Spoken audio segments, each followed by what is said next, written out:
गोपालगंज में, हाफिजपुर में, रौना पार में, भीमबार में, जियनपुर में, गुजर पार में, मेहनगर में।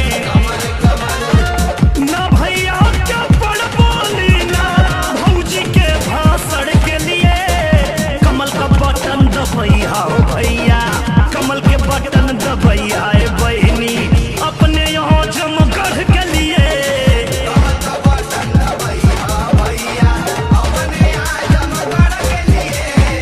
कमल के बटन दबैया भैया।